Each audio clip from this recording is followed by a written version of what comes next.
ఆంధ్రప్రదేశ్ ముఖ్యమంత్రి శ్రీ నారా చంద్రబాబు నాయుడు గారి తనయుడు, రాష్ట్ర మంత్రి శ్రీ నారా లోకేష్ గారు టీవీ5తో మాట్లాడుతూ టీవీ5 యాంకర్ ఒక ప్రశ్న ఆయన అడగడం జరిగింది. వైఎస్ఆర్ కాంగ్రెస్ పార్టీ వాళ్ళు ఆరోపిస్తున్నారు, మీరు విశాఖపట్నంలో ఎకరం పొలం 99 పైసలకి ఇస్తున్నారంట కాదా, నిజమేనా అని అడిగితే, ఎస్ నిజమే, టాటా కన్సల్టెన్సీకి ఇస్తున్నాం, కాగ్నిజెంట్ కూడా ఎకరం 99 పైసలకి ఇస్తున్నాం. ఎందుకంటే కంపెనీలు రావాలంటే మనం వాళ్ళకు ఎక్కువగా ప్రోత్సాహకాలు రాయితీలు ఇవ్వాలి, ఆ ఉద్దేశంతో ఇస్తున్నాం. ఇలా నాకు ఆలోచన రావడానికి కూడా కారణం, గతంలో పశ్చిమ బెంగాల్లో టాటా వాళ్ళు ఒకటి పెట్టాలనుకుంటే అప్పుడు అక్కడ ఆ ప్రభుత్వం సరిగా వాళ్ళను ఎంకరేజ్ చేయకపోతే ఆ టైంలో గుజరాత్ ముఖ్యమంత్రిగా ఉన్నటువంటి మోడీ గారు టాటా వాళ్ళకు ఫోన్ చేసి, మీరు రాండి మా రాష్ట్రంలో పెట్టుబడులు పెట్టండి, ఒక ఎకరం ₹1 ఇస్తానని మోడీ గారు చెప్పడంతో ఆ పరిశ్రమ అక్కడ తరలిపోయిందంట. దాన్ని ఆదర్శంగా తీసుకొని మన లోకేష్ బాబు గారు ఇప్పుడు టాటా వాళ్ళకు కానీ కాగ్నిజెంట్ వాళ్ళకు కానీ ఎకరం 99 పైసలకు ఇస్తున్నాడంట. రైట్, మంచిది, పరిశ్రమలు రావాలి, అది ఎంతకి ఇస్తున్నామంటే పక్కన పెడతాం. కానీ ఇదే మహానాడు వేదికగా ఇదే నోటితో ఈ నారా లోకేష్ గారే, మేము అంటే మా ప్రభుత్వం, కూటమి ప్రభుత్వం ఎకరం 99 పైసలకు ఎవరికైనా ఇచ్చినట్టు మీరు నిరూపిస్తే నేను రాజకీయాల నుంచి తప్పుకుంటా అని ఆ రోజు ప్రగల్భాలు పలికిండు. మళ్ళీ ఈరోజు మాత్రం ఎస్ ఇస్తున్నాము, నాకు మోడీ ఆదర్శము అంటున్నాడు. కానీ కొందరేమంటున్నారు, మేము ఉర్సా క్లస్టర్కి మాత్రమే ఇవ్వట్లేదు 99 పైసలకు, మిగతా టాటాకు కాగ్నిజెంట్కి ఇస్తున్నాము అంటున్నారు. సరే, ఏదైతే ఏమైంది, మొత్తానికైతే పరిశ్రమలకు సంబంధించి ఎకరం 99 పైసలకు విశాఖపట్నంలో భూములు ఇస్తున్నారు, ఇది క్లియర్ కట్. కానీ ఇక్కడ మనం ఏం అభ్యంతరం పట్టాల్సిన అవసరం కూడా లేదు. సరే, దీని మీద లోకేష్ గారు మాట్లాడుతూ దీని మీద 99 పైసలకు ఇవ్వడం కరెక్ట్ కాదని కొందరు కోర్టుకు కూడా వెళ్ళిండ్రు. కానీ కోర్టు కూడా మాకు అనుకూలంగానే, ప్రభుత్వానికి అనుకూలంగానే చెప్పింది, ప్రభుత్వం తీసుకునేటువంటి నిర్ణయాల్లో మేము జోక్యం చేసుకోము అన్నారు. సరే, అది నిజమో కాదా ఆయనకే తెలియాలి మరి.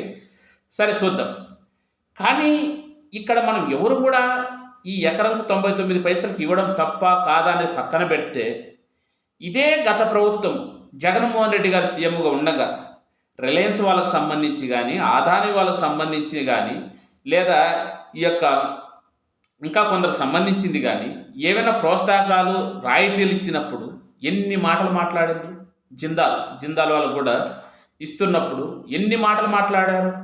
లోపల వాళ్ళకి కావాల్సిన కమిషన్లు కక్కుర్తిపడో లేదు ఇంకొకటి ఏదో క్విడ్ ప్రోకో అంటారు, మళ్ళీ ఏమన్నా అంటే అలాంటి వాటికి పాల్పడి ప్రభుత్వ యొక్క సొమ్మును, ప్రజల సొమ్మును తోసేస్తుండారు, వాళ్ళకి ఇష్టం వచ్చిన వాళ్ళు కట్టబెడుతున్నారు అన్నారు. మరి ఇప్పుడు ఎట్లా చూడాలి? సరే, టాటా లాంటి సంస్థలు కానీ, కాగ్నిజెంట్లను కానీ, వాటిని మనం తప్పు పట్టాలని కానీ, అంత పెద్ద సంస్థలను ఇది చేయాలని మన ఉద్దేశం కాదు. అంటే మనం చెప్పేది ఏంటంటే, అందరికి అర్థం కావాల్సింది ఏంటంటే, ఎప్పుడైనా ఏ ప్రభుత్వం ఉన్నా ఒక ప్రభుత్వం విధానపరమైనటువంటి నిర్ణయం తీసుకున్నప్పుడు ఒకవేళ దాంట్లో లోటుపాట్లు ఉంటే చెప్పచ్చు. కాకపోతే మాటకు వచ్చే ఏరే వాళ్ళ ప్రభుత్వం ఉంటే తోసేస్తుండారు, వాళ్ళు ఇష్టం వచ్చిన వాళ్ళు ఇచ్చుండారు, విచ్చలవిడి చేస్తుండారు, ప్రజాధనాన్ని లూటీ చేస్తుండారని పవన్ కళ్యాణ్ లాంటి వ్యక్తి కూడా అన్నారు. మరి ప్రజలు దీన్ని ఎట్లా అర్థం చేసుకోవాలి? సరే, ఈ 99 పైసలకు సంబంధించి వైఎస్ఆర్ కాంగ్రెస్ పార్టీ వాళ్ళు ఆ ఒక 2 నెలల కాలంలో బాగా దాన్ని ప్రచారం చేసిండ్రు. అది ఈరోజు లోకేష్ గారు ఒప్పుకున్నారు, ఎస్ 99 పైసలకి ఇస్తుండాలని. ఇంకా దీని మీద రకరకాలుగా ఆ జర్నలిస్ట్ జాఫర్ అయితే ఆ విశాఖపట్నం పోయి వివిధ స్టాల్స్ దగ్గర పోయి, టీ స్టాల్కి పోయి ₹1 ఇచ్చి టీ ఇవ్వమంటే రాదు, ₹10 టీ అన్నాడు. ఇంకొకసారి ఇడ్లీ ఇవ్వమంటే ఇడ్లీ కూడా ₹10 అన్నాడు. అంటే విశాఖపట్నంలో ఒక వ్యక్తి తినడానికి ఇడ్లీ, తాగడానికి టీ కూడా రానటువంటి పరిస్థితులలో ఎకరం పొలం 99 పైసలకు ఎలా వస్తుందని ఆ మధ్యకాలం బాగా ట్రోలింగ్ జరిగిపోయింది. సరే, అది ఏమన్నా కానీ లేండి. కాకపోతే ఏంటంటే, మనం చేస్తే మంచి, ఏరే వాళ్ళు చేస్తే చెడు అనేటువంటిది మాత్రం దయచేసి ఇంకోపారి మీ నోటి నుంచి రావద్దు. ప్రభుత్వ విధానపరంగా తీసుకోండి, డైరెక్ట్గా చెప్పండి.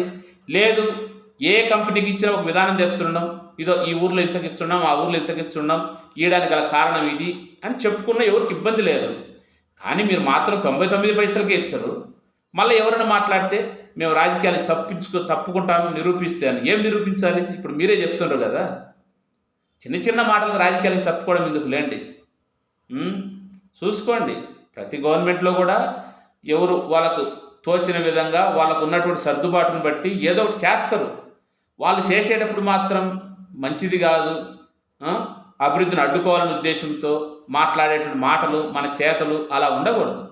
ఎవరున్నా కూడా అభివృద్ధి జరగాలి, రాష్ట్రం డెవలప్ కావాలి. ఇక్కడ ఇంకోటి కూడా చాలామందికి ఆలోచన వచ్చేది ఏంటంటే, విశాఖపట్నం ఆల్రెడీ సరే జగన్మోహన్ రెడ్డి గారు ఆ రోజు పాలన వికేంద్రీకరణలో భాగంగా ఏదో దాన్ని కొంత ఆల్రెడీ ఒక సిటీ లాగా ఉంది కాబట్టి, ఒక రకంగా చెప్పాలంటే మన ఉమ్మడి రాష్ట్రంలో ఉన్నప్పుడు కూడా హైదరాబాద్ తర్వాత సెకండ్ ప్లేస్లో ఉన్నది.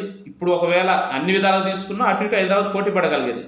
ఈరోజు కూడా దానికి ఇంటర్నేషనల్ యోగా డే అక్కడ నిర్వహించారు, పెద్ద పెద్ద సదస్సులు, కాన్ఫరెన్సులు, ఇంటర్నేషనల్ అన్నీ అక్కడే జరుగుతుంటాయి. మరి అలాంటి దాన్ని జగన్మోహన్ రెడ్డి గారు కొద్దిగా ఎంకరేజ్ చేసి మన ఆర్థిక పరిస్థితి దృష్ట్యా మనం ఏదన్నా కొంచెం దానికి ఏదన్నా సచివాలయం లాంటిది పెట్టి కొన్ని రోజుల పాటు మనం చేస్తే ఎక్కువ మనకు ఉన్నటువంటి ఆర్థిక పరిస్థితి దృష్ట్యా రాజధానికి సంబంధించి ప్రత్యేకంగా చేయాల్సిన అవసరం ఉండేది ఆలోచన చేస్తే ఆ రోజు చాలామంది చేసిండ్రు. కానీ ఈరోజు ఏం చేస్తున్నారు, మొత్తం అక్కడే జరుగుతుంది. సరే మంచిదే, కానీ అది ఏదో పెట్టేటువంటిది అమరావతిలో పెడితే ఏమి అనేది చాలామందికి డౌట్. ఇప్పుడు ఆల్రెడీ విశాఖపట్నంలో చాలా పెద్ద పెద్ద కంపెనీలు ఉన్నాయి, బాగా డెవలప్ అయింది. సరే కొన్ని ఆ వాతావరణాన్ని బట్టి కొన్ని అక్కడే పెట్టాల్సిన పరిస్థితులు కూడా వచ్చాయి.